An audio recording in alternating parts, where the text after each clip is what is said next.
अब्सार आलम live के साथ मैं हूं मैमुना सत्तार। पीटीआई के एहतजाज के बाद से पार्टी की जो लीडरशिप है वो जो इमर्जिंग लीडर हैं उनसे कुछ खास खुश नज़र नहीं आ रही और इस वक्त बताया जा रहा है कि इमर्जिंग लीडर यानी बुशरा बीबी उनसे कुछ और भी लोग नाराज़ हैं और वो लोग कौन हैं ये अब सार साहब से जानेंगे। एक और ख़बर आई है आज और वो ये है कि मतीउल्लाह जान साहब को अरेस्ट किया गया। उसके बाद 2 रोज़ के लिए उन्हें फ़िज़िकल रिमांड पे भेज दिया गया है। चार्जेस जो हैं वो बड़े मज़ेका खेज़ हैं। सर के पुराने दोस्त भी रहे हैं वो तो जानते हैं कि सर ये किस तरह के चार्जेस लगे हैं। वो सुना है कोई नशा वशा करते रहे हैं, आप जानते हो उन्हें पुराना, तो ये क्या मामलात हैं? जी मैं बहुत पुराना जानता हूँ उनको उनको मैं तकरीबन 30 साल से जानता हूँ। यूनिवर्सिटी के दिनों से जानते हैं। फिर हम दोनों जर्नलिज्म में आ गए, अलग अलग हम पढ़ते थे यूनिवर्सिटीज़ में, लेकिन बहरहाल जान पहचान थी। और फिर ये नशा वशा मीडिया में आ गए। आपने पहले ही कह दिया मज़े का खेज, तो अब मैं उस पर क्या बात करूँ। आपने तो टाइटल दे दिया कि मज़े का खेज इल्ज़ाम है, तो इसका मतलब इस इल्ज़ाम में कोई सच्चाई नहीं है। हो सकता है। अब आप बताएं आप हमें ये मेरी शायद। तरफ देख के कह रही हैं करके, हो सकता है मेरा दोस्त है तो हम कहीं नशा करते हैं सर तो। आप हमें कुछ स्टोरीज भी उस नहीं दिन नहीं, सुना रहे थे तो देखें मैंने कहा क्या पता देखें, लोगों को क्या शक में डिटेल्स हैं डालने के लिए उसकी। अगर मैं ये कहूँ कि हम आइस का नशा नहीं करते थे, तो लोग कहेंगे कि फिर किस चीज़ का किसी नशा तरह करते हैं। तो इसलिए, लेकिन बहरहाल ऑन अ सीरियस नोट आपकी बात ठीक है, ये मज़े का खेज इल्ज़ाम है। और इससे देखिए मसला ये है कि हुकूमत को दुश्मनों की ज़रूरत नहीं है, ये खुद अपने दुश्मन हैं। इस तरह के क्लाउनिश किस्म के एब्सर्ड। केसेस बनाने, ये डाल दो राना सनाउल्लाह पे हेरोइन डाल दी 20 किलो के पता नहीं कितनी, इस पे आइस डाल दी, सबको पता, हम सबको एक दूसरे का पता है। जर्नलिस्टों को ये नहीं हो सकता किसी को कि दूसरे का पता ना हो कि कौन क्या करता है। बकवास है, फजूल इल्ज़ाम है। और इसको मतलब जिसने भी ये मशवरा दिया और जिसने इस पे अमल किया, उन्हें चाहिए कि वो अपना आईक्यू लेवल जाके टेस्ट करवाएं। आईक्यू करवाएं ना करवाएं, एक नॉर्मल टेस्ट करवा लें मेंटल फिटनेस का, शायद देखिए मेंटल वो भी फिटनेस जरूर। का अगर आपने टेस्ट कराया तो उसमें मैं गारंटी देता हूँ कि शायद अच्छा वो फेल पास होता है। मार्क्स पासिंग मार्क्स कम ही मिले बहुत सारे लोगों को इस्लामाबाद में, मेरे समेत। ठीक, लेकिन आईक्यू टेस्ट उन्हें ज़रूर करवाना चाहिए। और मैं समझता हूँ कि कोई भी सरकारी मुलाजमत हो ना, उसमें उन्हें मुलाजमत देने से पहले शायद आईक्यू टेस्ट भी करना चाहिए। करते हैं कि नहीं करते? सर पता नहीं। अच्छा, नहीं करते तो करना चाहिए, वरना हर हुकूमत इसी तरह के बोंगे काम करेगी। वो मुंह पे आके पड़ेंगे। और बजाय इसके कि आप जो सीरियस इश्यूज हैं उन पे फोकस करें। आप लोगों देखिए, मीडिया को मीडिया के तरीके से हैंडल होगा, टीचर्स को टीचर्स के तरीके से हैंडल होगा, दहशत गर्दों को दहशत गर्दी के तरीके से हैंडल कर सकते हैं आप। हमारे यहाँ उल्टी गंगा बहती है क्योंकि आईक्यू लेवल बहुत लो है ना।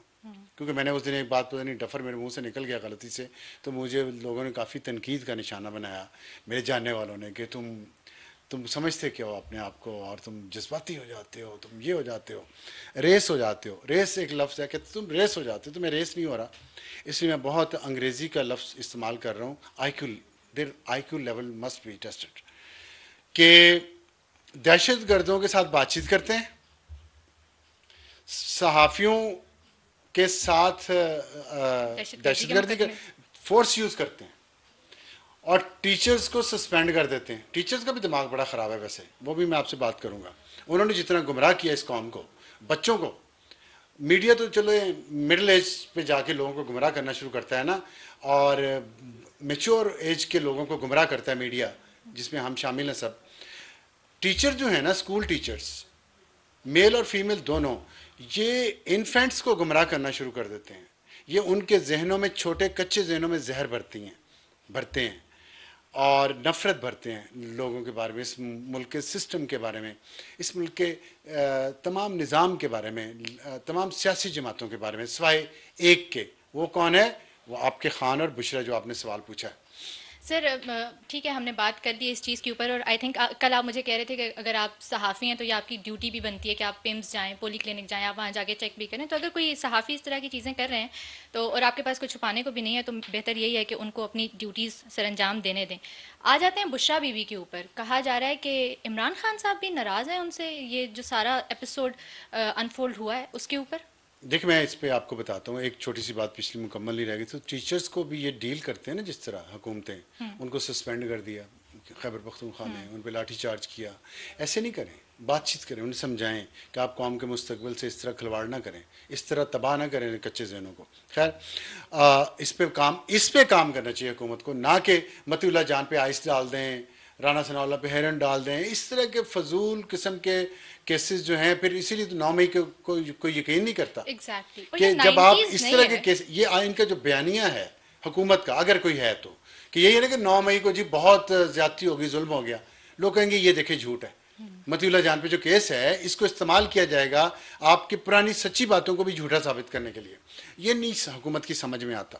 खैर, आपका सवाल जो है, अब देखिए खान साहब बुशरा बीबी से नाराज क्यों नहीं होंगे? मसला ये है कि दो चीजें हैं।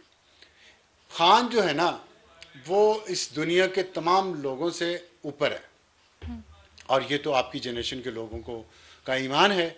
अब हो क्या रहा है, अब जो जिसने भी खान की बीवी हो, कोई खान की जानने वाली हो, कोई दोस्त हो, कोई मर्द हो, कोई औरत हो, कोई उनका वजीर हो, उनका सदर हो, कोई उनकी कैबिनेट का बंदा हो, एडवाइस कुछ हो, आप एक लंबी लिस्ट है इमरान इस्माइल से लेके, और ये जो थे आपके जस्टिस वजी, फिर एक नूरानी तस्लीम नूरानी थे, फिर अकबर एस बाबर हैं, जितने आप लोग उठा के देख लें उनकी पार्टी में से जिनको उन्होंने निकाल, जहांगीर तरीन है।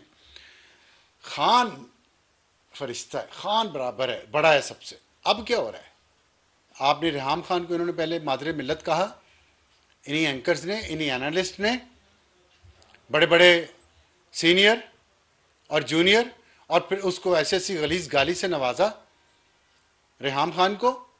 जब वो बीवी नहीं रही, इस बुशरा बीबी को इन्होंने माँ कहा, लतीफ़ खोसा ने कहा वो हमारी माँ जैसी है। कितना बड़ी उम्र है लतीफ़ खोसा की, उसने कहा माँ जैसी है। अभी भी झूठ बोल रहे हैं, उम्र देखें और ठीक है, लाशों के मामले एक मिनट ठहरें जरा, मैं बात कर लूँ अब।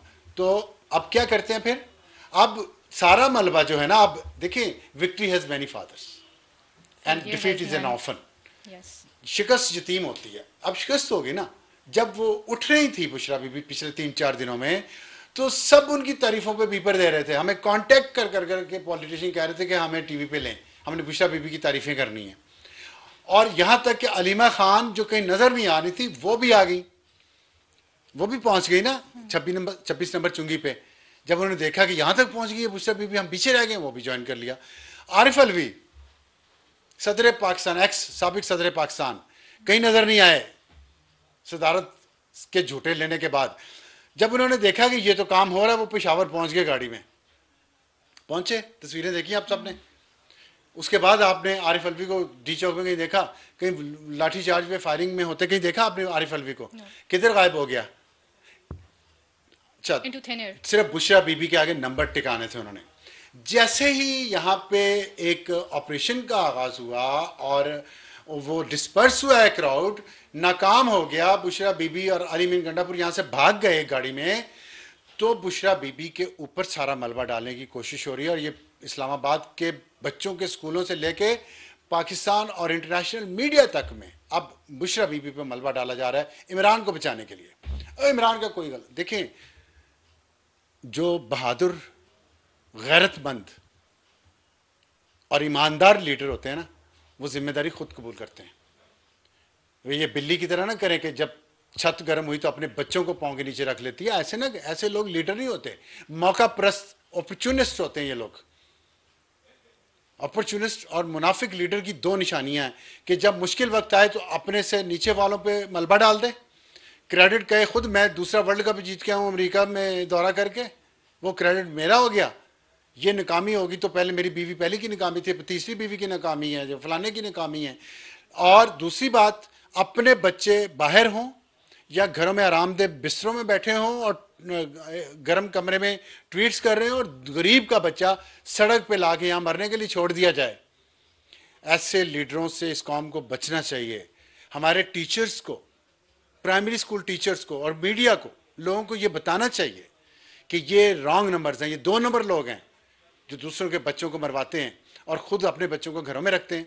और फिर ये जो अब बुशरा बीबी पे मलबा डालने की सारी तैयारी नहीं हो रही, डाला जा रहा है। बुशरा की बात कोई नहीं सुन रहा तो उसको। आप ये कह रहे हैं कि जो खबरें आ रही हैं कि इमरान खान अग्रीड थे संजानी में जलसा करने के लिए, और जो भी सारा उनका सिट इन था वो वहाँ पे वो अग्री कर गए थे उस पर। इररेलेवेंट है ये बात। असल बात है कि बुशरा बीबी को बस के नीचे अब दे रहे हैं कि नहीं दे रहे, और उसकी बहन मरियम वट्टू जो हैं इसीलिए तो बोली है, कल टीवी चैनल्स पे आके बोली है ना। उनको उसको डिनाई किया किसी ने? किया किसी ने डिनाई? तो लाए बुशरा बीबी को बाहर बोलने दे मीडिया के साथ। अब उसको पहले 2-3 दिन आप हेलीकॉप्टर वहां जाके छुपे रहे मानसेरा में, क्योंकि वर्कर्स पेशावर के आपके नाराज बहुत हैं, आपको डर था कि आपको वहां पे वो हमला ना कर दें। अब वहाँ हेलीकॉप्टर के जरिए आप वहाँ गए, आप जाते ना 15 जिलों में से गुजर के बाई रोड, और वर्कर्स का सामना करते हुए जाते, तो देखते किस भाव बिकती है। जो आपने नफरत लोगों के दिलों में भर दी है मुखालफिन के खिलाफ, वो अब आपके खिलाफ आएगी। आप देखें कि ये चले उस पर मैं बाद में बात करूं। तो नाराज खान साहब हैं, इसमें कोई शक नहीं है, लेकिन ज्यादती है ये। जो फैसला करते हैं खुद करते हैं, बाकी सारे पपेट हैं इस पार्टी में सवाए खान के। तो खान को बहादुरी दिखानी चाहिए, ईमानदारी दिखानी चाहिए, और जिम्मेदारी लेनी चाहिए इस बात की, जितने लोगों की बात हुई है उनकी भी, और जो अगर नाकामी हुई है तो उसकी भी।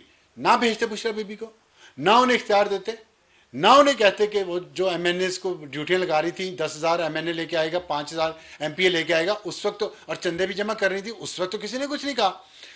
अब 3.5 साल आप इख्तिदार में रहे, वो आपके पीएम हाउस में बैठ के वो पूरा इख्तिदार चलाती नहीं, उसको डिसऑन करते ना। किसको नहीं पता कि डीजीआईएसए फैज को कौन लगवाना चाह रही थी? बुशरा बीबी लगवाना चाह रही थी उसको आर्मी चीफ। इसमें किसको शक है? और उसकी जगह डीजीआईएसआई किस सर्विंग को लाना चाह रही थी जो अभी भी यहाँ पे सर्विंग ही है? ये किसको नहीं पता? कौन उसकी मरीदी के लिए तरले कर रहा था ताकि मैं अगला डीजीआईएसआई बन जाऊं? यहाँ लोगों को पता नहीं है, सब पता है, ये हकीकतें हैं। कौन था उस्मान बुज़दार को चीफ मिनिस्टर पंजाब लगवाने वाला? और उस्मान बुज़दार ने जितना माल बनाया है पंजाब में, कमिश्नर डिप्टी कमिश्नर की पोस्टिंगें ट्रांसफर करवा के, उस पर गोगी जो पैसे पकड़ती थी वो किसके बिहाफ पे पकड़ती थी? डीजीआईएसआई उस वक्त के आसिम मुनीर, जो आज आर्मी चीफ हैं, army chief general Asim Munir जो आज हैं, उस वक्त डीजीआईएसआई थे। उन्होंने इमरान खान वजीर आजम को जो रिपोर्ट दी थी करप्शन की, हाथ पांव काले हुए थे करप्शन में, बुशरा के और गोगी के और उस्मान बुज़दार के, जिसके बाद उनकी ट्रांसफर कर दी गई। ये बातें क्या ख्वाबों में हुई हैं? ये हकीकत नहीं है, हकीकत नहीं है। उसको किसका हुक्म चलता था इस मुल्क के? बुशरा का। तो आज आप बुशरा को बस के नीचे, तो बुशरा और इमरान 2 and 1। अभी कुछ अर्सा पहले उन्होंने कहा कि अब हमें मौत ही अलग कर सकती है, उन्होंने बयान दिया खान ने, याद नहीं आपको अदालत में? तो खैर ये अब ये खान का पुराना तरीका है कि नाकाम हो जाओ तो हर एक को बस के नीचे फेंक दो। और उनके वर्कर्स, आप देखिए शौकत यूसुफजई ने बयान दिया है बुशरा के खिलाफ, और बहुत सारे लोगों ने, अलीमीन गंडापुर रेजिस्ट कर रहा है। तो अपनी लीडरी, अपने इख्तियारात, अपनी ताकत इन लोगों को खतरे में महसूस हुई। मैंने तो पहले कह दिया था, जिस पे मुझे तनकीद का निशाना बनना पड़ा उन सूडो लिबरल से जो कहते हैं हम सुर्खे हैं बैठे अमेरिका में, पख्तून। मैंने कहा था ना कि एक पंजाबी एलीट की खातून आपको पख्तूनों को फिर बेवकूफ़ बना रही है, तो ना बने। मैंने यही कहा था ना, इसमें क्या गलत है? मैं इसमें पख्तूनों का दोस्त हूँ या दुश्मन हूँ? और वो हुआ कि नहीं हुआ? कितने पंजाबी निकले? अब ताने दे रहे हैं, अब पख्तून ताने दे रहे हैं पंजाबी लीडरशिप को, पीटीआई की। तो पहले क्यों नहीं समझते भाई? 45 साल से आपको लड़ाया जा रहा है जंग में, अब टीटीपी आ गई है आपको रिक्रूट करने के लिए, और आप फिर उसकी तरफ जाएंगे या पीटीआई की तरफ जाएंगे? एक ही बात है ना। तो आप सोचें कि आपके बच्चों को ला के यहाँ सड़कों पे छोड़ दिया गया। बताएं मुझे पख्तून मेरे बहन भाई, बताएं मुझे अब कितने एमएनएस को गोली लगी है, कितने एमपीएस को गोली लगी है, कितनों की डेड बॉडीज एमएनएस और एमपीएस की यहाँ से पता चली है? किधर है वो शहजाद अकबर और जुल्फी बुखारी और राजा आदिल और मोहित पीरजादा और शहबाज गिल वहाँ बैठ के लोगों को यहाँ भड़का रहे, वहाँ ट्वीट करते हैं और साथ चंदे जमा करते हैं। अब 1 करोड़ रुपया अनाउंस किया ना इसने, अलीमीन गंडापुर ने, कि 1 करोड़ रुपया देंगे, इसलिए लाशों की तादाद बढ़ा रहे हैं कि 300 लाशें होंगी तो 300 करोड़ रुपया आ जाएगा। लाशें तो है नहीं, तो 10-15 जितनी भी लाशें हैं उनको 1-1 करोड़ देके बाकी खाओ गप खा गए। खाना है पैसे जमा करने लोगों से। अब वहां से ये शहजाद अकबर ट्वीट्स कर रहा है गंडापुर के खिलाफ, तो वो ग्राउंड पे तो है ना गंडापुर, आप तो वहां बैठे हैं पैसे कमा के, आप मलिक रियाज केस में आप वहां चले गए हैं और अब आपने वहां से जाके ये करना शुरू कर दिया। तो ये क्या तरीका कार है? आप की तवज्जो कहीं और है तो मुझे बता दें। सर वो एक इस्तीफा आया है तो उस हवाले से बात करना नहीं, चाह मुझे रहे इतना इम्पोर्टेंट नहीं है किसका इस्तीफा है। हैं सलमान अकरम तो राजा क्या साहब हुआ, का। Who is Salman Akbar Raja, who is she. Zulfikar Ali Bhutto ने पूछा था असगर खान के बारे में, हु इज शी, बताएं ना आप मुझे। सलमान अकबर राजा पार्टी सेक्रेटरी क्या उनकी, जनरल के ओहदे भाई से इस्तीफा दे छोड़े, दिया, वो वकील हमारे हो, रिपोर्टर आए थे वकील अभी। हो और मुफाद प्रस्त ना हो, बड़ा मुश्किल काम है, होंगे ऐसे भी वकील, लेकिन मुश्किल काम है। छोड़े, क्या बात करती हैं आप, ये किधर थे, किधर थे सलमान अकबर राजा साहब जब जब यहाँ पे लोगों के बच्चों को भिजवाया इन्होंने पंप करके, खुद किधर थे। पख्तून बच्चे आ गए वहां से उठ के, नंगे पांव, बगैर जुराबों के, बगैर जूतों के, भूखे, ठंड में यहाँ फिरते बैठे रहे। ये किधर थे सलमान अकरम राजा।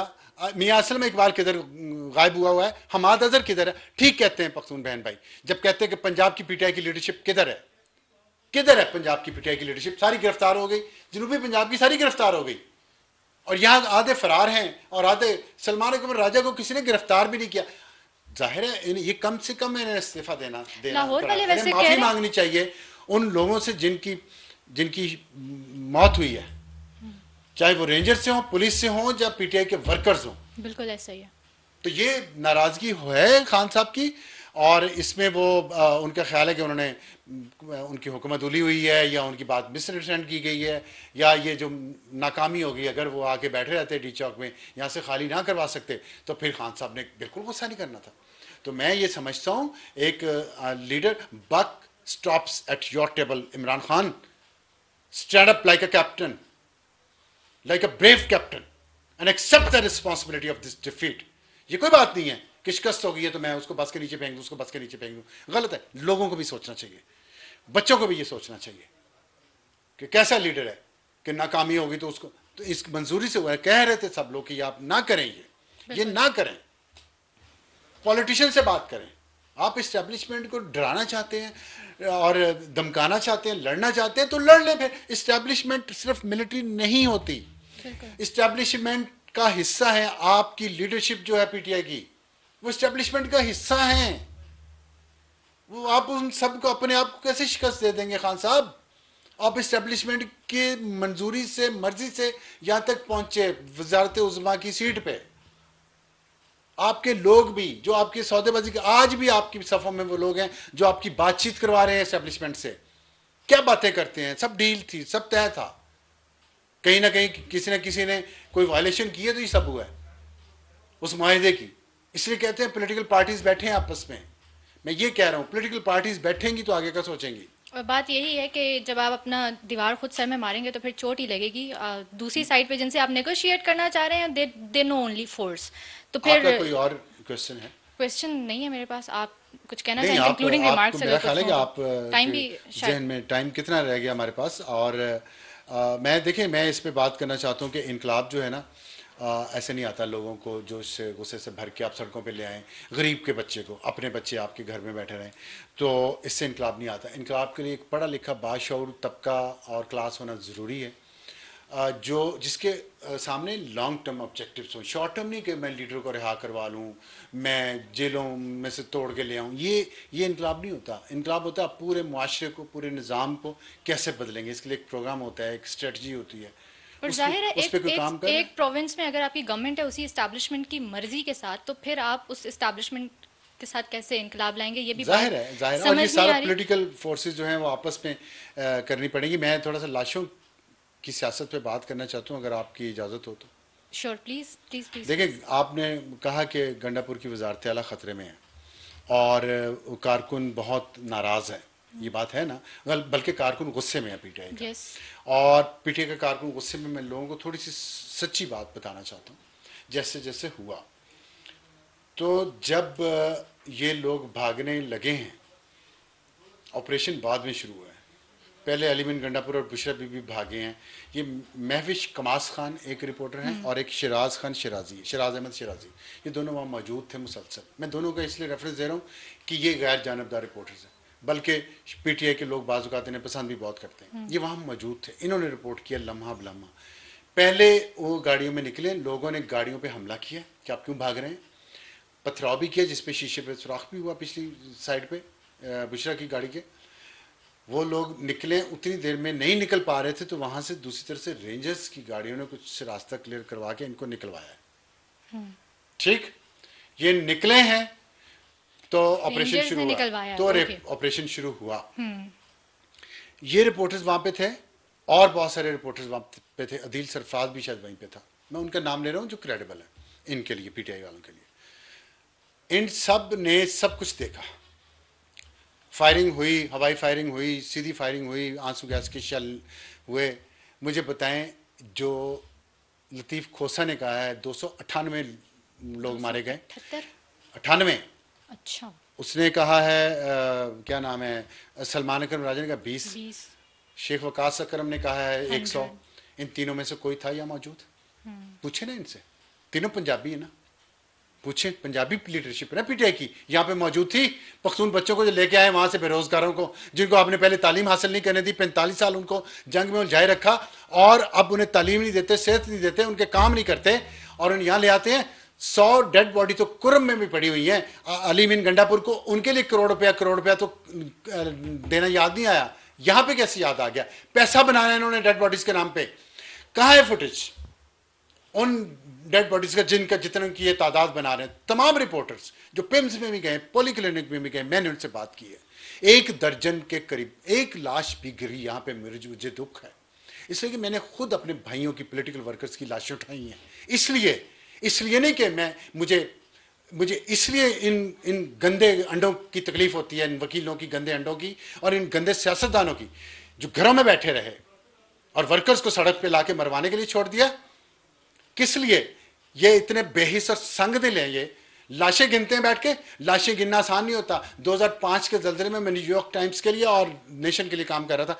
मैं बालाकोट और मुजफ्फराबाद जाता रहा हूं वहां पे कवरेज के लिए। इतनी डेड बॉडीज थी कि गिनते हुए दिल का दौरा पड़ता था, गिनती खत्म हो जाती थी, डेड बॉडीज नहीं खत्म होती थी।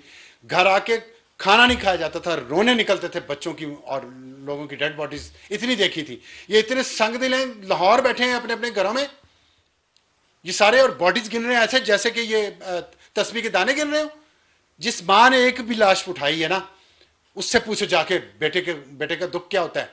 इन लोगों के लिए मजाक है, इतना इल्जाम लगा दो, इतने 100 कह दो, इतने 1000 कह दो, इतने दर्जनों कह दो, एक भी जिसकी माँ ने लाश उठाई है उसके दिल के साथ मेरा दिल, मैं समझता हूं वहां का गम क्या होता है। तो ये पॉलिटिकल लीडर जो हैं, वकील हो या सब सियासतदान हो, ये 2 नंबर हैं जो लोगों के बच्चों को सड़कों पे लाके मरवाते हैं और फिर उनका नंबर एग्जैजरेट करके ये क्योस क्रिएट करते हैं। वो बाहर बैठे हुए चंदे इकट्ठे करते हैं और वो भी ये कहते हैं, उन्होंने किसी ने हॉस्पिटल का दौरा नहीं किया। और जो 1 दर्जन या जितने भी लोग हैं मारे गए हैं बेगुनाह, उनकी डेड बॉडीज भी अभी इसलिए नहीं उनके हवाले की जा रही कि इन्होंने प्रोपेगेंडा इतना कर रहे हैं पीटीआई वाले। इन्हें बताएं कोई जनाजा इन्होंने अटेंड किया, कहीं फुटेज बना? वो सारे रिपोर्टर्स जो वहां पे थे उन्होंने कोई डेड बॉडीज, 200-300 डेड बॉडीज, कोई खुदा का खौफ करो यार। तुम लोग कितनी उम्र होगी तुम्हारी, झूठ बोलते हो, कुछ शर्म करो कि ये कौम के साथ आप क्या कर रहे हैं। और ये हैं वो एस्टेब्लिशमेंट के नुमाइंदे, ये बनते, ये दे पार्ट ऑफ द एस्टेब्लिशमेंट। जितने नाम मैंने लिए हैं ये बाहर नहीं है। ये एस्टेब्लिशमेंट को कैसे तनकीद कर सकते हैं? They themselves are the establishment. इस मुल्क के अवाम को, जो मैं हूं, जो आप हैं, और जो सड़कों पे मारे गए, वो रेंजर्स के बच्चे, वो पुलिस के बच्चे, उनकी उम्रें भी इतनी थी।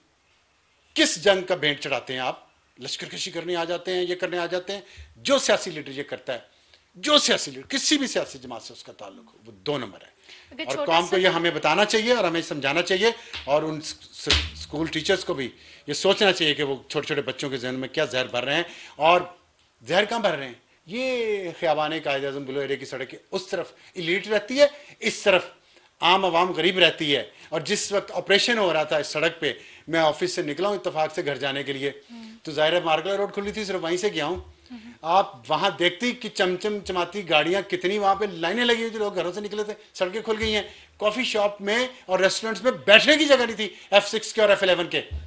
ये इमरान खान के तलवे चाटने वाले, पूजने वाले इमरान खान को, उसके इमरान खान के केपी से आए हुए वोटर्स, सपोर्टर्स, ये सड़क के इस तरफ आप कह रहे हैं मर रहे थे, उनकी लाशें गिर रही थी। 200 हो गए, 300 हो गए, आपके लिए नंबर है, गिनते जाओ। आप उस तरफ क्या कर रहे थे? कॉफी शॉप्स में, रेस्टोरेंट्स में, और अपनी बड़ी बड़ी गाड़ियों में। तो सड़क के उस तरफ बड़ी गाड़ियों में, अच्छे रेस्टोरेंट में बैठ के इनकलाब का भाषण दूसरों को देना बड़ा आसान है। उस मां से जाके पूछे, जिसने 9 माह तक बच्चे को अपने साथ रखा और फिर 18 साल 20 साल को उसको बड़ा करके इस्लामाबाद भेज दिया इमरान खान और बुशरा के कहने पे, और फिर वापस उसकी लाश रिसीव करने के लिए वहां बैठी हुई है। उससे पूछे जाके सियासत क्या है और रियासत क्या है। ठीक है, आई थिंक स्टेट का इसमें कितना, स्टेट मीडिया को कंट्रोल जो किया गया उसमें सही फिगर रिपोर्ट ना होने में कितना हाथ है इस चीज़ का, इसके ऊपर हम बात करेंगे इन द कमिंग डेज, क्योंकि अभी शायद टाइम मेरे पास थोड़ा सा शॉर्ट है। फिगर देने एग्जैक्टली, वो भी शर्म आनी चाहिए। अपने बच्चे अगर इनके होते तो मैं देखता इस तरह एग्जैजरेटेड फिगर देते। बिल्कुल ऐसा ही पूरी कौम को हिजान में मुब्तला करते हैं, पाकिस्तान को बदनाम करते हैं, और बाहर बैठे हुए हैं उनका क्या मफाद है। फिर आप कहती दोहरी शहरियत वालों को ना कहो, इन दोहरी शहरियत वालों को कुछ ना कहो। नहीं, ज़रूर कहें, इन्हें ज़रूर कहें, बिल्कुल कहें। And that's it for today. आने वाले दिनों में फिर बात करेंगे, मज़ीद बात करेंगे। तब तक के लिए इजाज़त दीजिए, खुदा हाफिज़।